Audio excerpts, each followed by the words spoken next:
न्याय। न्याय एक ऐसा शब्द है जो प्रत्येक व्यक्ति इच्छा जाहिर करता है कि उसे अपने हिस्से का न्याय मिले। आइए जानते हैं न्याय के बारे में। न्याय, जिसे हम अंग्रेजी में जस्टिस कहते हैं, यह लैटिन भाषा के जस शब्द से बना है, जिसका अर्थ होता है बांधना। JUS, जस। ओके। यह वह व्यवस्था जो व्यक्तियों के एक समूह को दूसरे समूह व समुदायों से जोड़ता है, वह न्याय कहलाता है। यह किसी कार्य का परिणाम मात्र है। DD राफेल के अनुसार स्वतंत्र न्याय व्यक्तियों के अधिकारों के साथ समाज की व्यवस्था का भी रक्षा करता है। कौटिल्य कहते हैं कि न्याय ही राज्य का प्राण होता है। वहीं प्लेटो ने कहा कि कर्ज की अदायगी न्याय है, अर्थात जो कर्ज लिया है उसको अदा करना वह न्याय है। मित्र के साथ मित्रता का व्यवहार ही न्याय है। न्याय वह गुण है जो अन्य गुणों के मध्य सामंजस्य स्थापित करता है। जैसे दार्शनिक शासक, सैनिक वर्ग और उत्पादक वर्ग अपने अपने कर्तव्यों का पालन करें, अर्थात जो शासक है उसे दार्शनिक होना चाहिए, अर्थात जनता के बारे में उसे जानकारी होना चाहिए और उसका कार्य केवल शासन करना है। सैनिक वर्ग का काम केवल लोगों की रक्षा करना है ना। उत्पादक वर्ग केवल उत्पादन के क्षेत्र में अपना योगदान दे। तो सभी अपना अपना कार्य करें, तो यह न्याय है। न्याय की परिभाषा में देखें तो रॉबर्ट T. टक्कर, न्याय का अर्थ यह है कि जब दो पक्ष या दो सिद्धांतों के बीच संघर्ष हो तो उसका समाधान इस प्रकार से किया जाए कि किसी भी पक्ष के उचित अधिकारों का हनन न हो। अर्थात दो पक्ष, यदि दो लोगों के बीच में झगड़ा हो रहा है तो अपराधी को दंड तो मिलना चाहिए और जो पीड़ित है उसे भी न्याय मिलना चाहिए, लेकिन जो अपराधी है उसके भी इस प्रकार से अधिकारों का हनन ना हो, मतलब जो मौलिक अधिकार है उसका हनन ना होना चाहिए, मतलब दोनों पक्ष संतुष्ट होना चाहिए। जैसे कि अपराध छोटा हो तो उसका ऐसे डायरेक्ट फांसी नहीं दी जा सकती ना, तो वही उसके साथ भी न्याय हो और पीड़ित के साथ भी न्याय हो, मतलब उचित न्याय प्राप्त हो।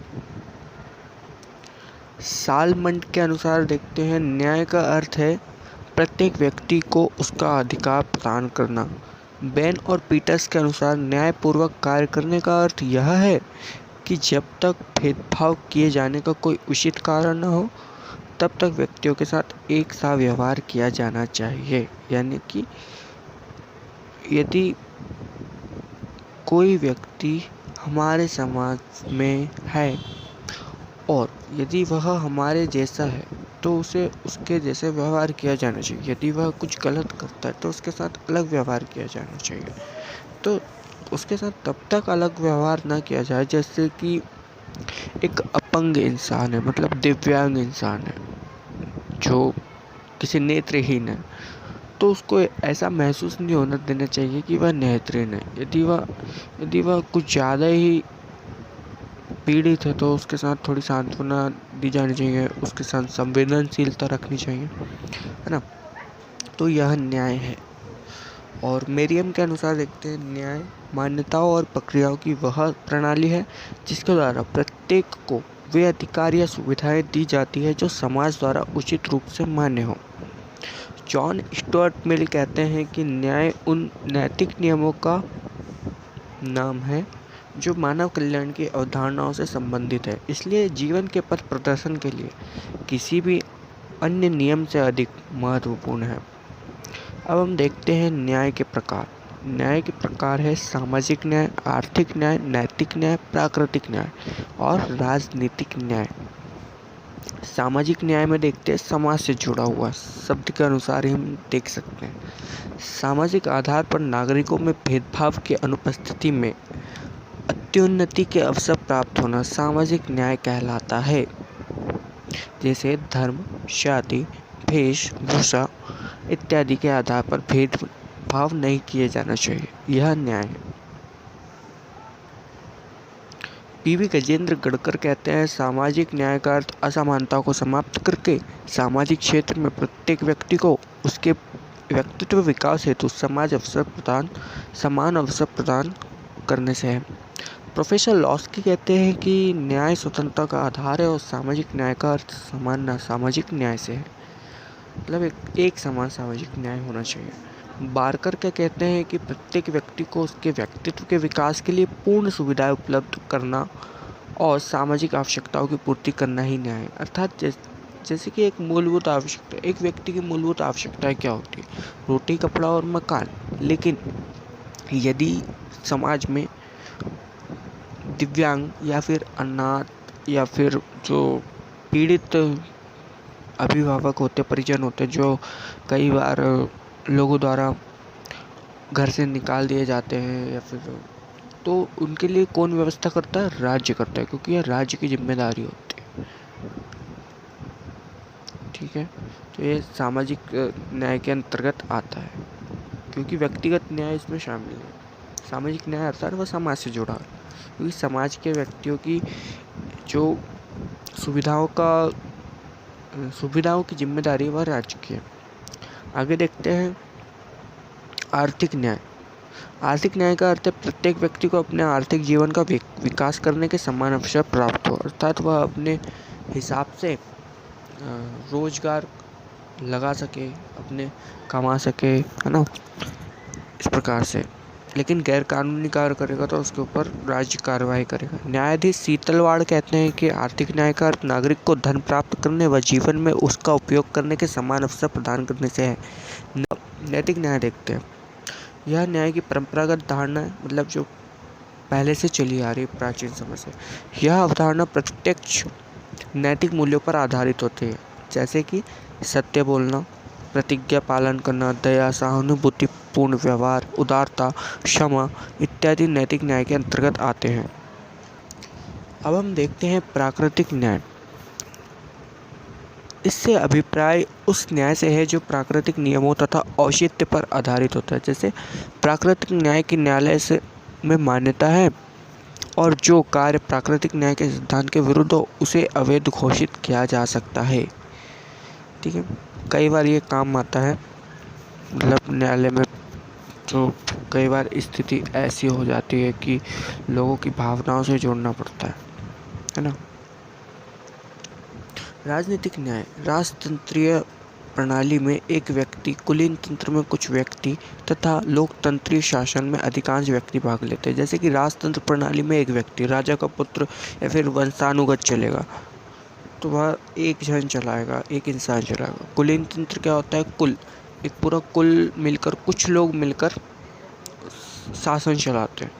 लोकतंत्रीय व्यवस्था में क्या होता है? कई लोग मिलकर, हमारे यहाँ जैसे लोकतंत्र, तो इसमें भाजपा के कुछ लोग हैं, कांग्रेस के हैं, जनता भी अप्रत्यक्ष रूप से जुड़ी हुई है, क्योंकि प्रस्तावना, भारतीय संविधान की प्रस्तावना में ही शुरुआत में कहा गया कि हम भारत के लोग, तो मतलब भारत के लोगों द्वारा ही भारत का शासन संचालित होता है। प्रत्येक नागरिक इसमें प्रत्यक्ष तथा अप्रत्यक्ष भाग ले सकता है। राज्य द्वारा समस्त वयस्क नागरिकों को मताधिकार, निर्वाचन में प्रत्यक्ष बनने का अधिकार, विचार अभिव्यक्ति का अधिकार, राजकीय पद ग्रहण करने का अधिकार तथा शासन का विरोध करने का अधिकार दिए जाते हैं। एक प्रकार से मौलिक अधिकार जैसे ही होते हैं, ये मौलिक अधिकार ही है, क्योंकि शासन का विरोध हम कर सकते हैं। जो राज्य मौलिक अधिकार वे होते हैं जो एक किसी भी, मतलब राज्य द्वारा छीने नहीं जा सकते, लेकिन आपातकाल के दौरान छीन लिया जाता है। न्याय के आधारभूत तत्व देखते हैं। सत्य बोलना, जैसे कि अभी हमने देखा था, सत्य, किसी भी घटना का जैसे का तैसा वैसा प्रस्तुतीकरण, मतलब कि जैसा हमने देखा वैसा ही प्रस्तुत करना, वह सत्य होता है ना। कानून के समक्ष समानता, यानी कि धर्म, जाति, रंग, लिंग भेदभाव किए बिना कानून के समक्ष समान स्थान, मतलब किसी भी प्रकार से कि उसका धर्म क्या है, हिंदू है, मुस्लिम है ना, इस प्रकार से उसके किसी भी प्रकार की कोई धार्मिक असमानता इसमें नहीं रखी जाती। जाति भी नहीं कि वह, और रंग भी नहीं कि वह काला है, गोरा है या फिर कैसा है। लिंग मतलब स्त्रीलिंग, पुल्लिंग या फिर नपुंसकलिंग है, किसी भी प्रकार से उसमें कोई भेदभाव नहीं किया जाता है। स्वतंत्रता देखते हैं। स्वतंत्रता के अभाव में न्याय का कोई मूल्य नहीं। यदि कोई व्यक्ति परतंत्र है या फिर किसी का गुलाम है तो वह उसके लिए न्याय तो किसी काम नहीं रखेगा। यदि वह स्वतंत्र है तो वह अपने आप से आज़ाद है, उसके साथ न्याय होगा। यदि वह किसी की गुलामी करता है तो उसके लिए कोई काम का नहीं। मूल्यों की व्यवस्थित समानता, मान्यता और समरूपता दो तत्व होते हुए भी न्याय के आधारभूत तत्वों में से समरूपता का महत्व दिया जाता है। ठीक है, अब हम देखते हैं न्याय और स्वतंत्रता। न्याय के अभाव में स्वतंत्रता को कोई मूल्य नहीं होता। स्वतंत्र लोकतांत्रिक देश के एक व्यक्ति को उचित न्याय दे सकता है।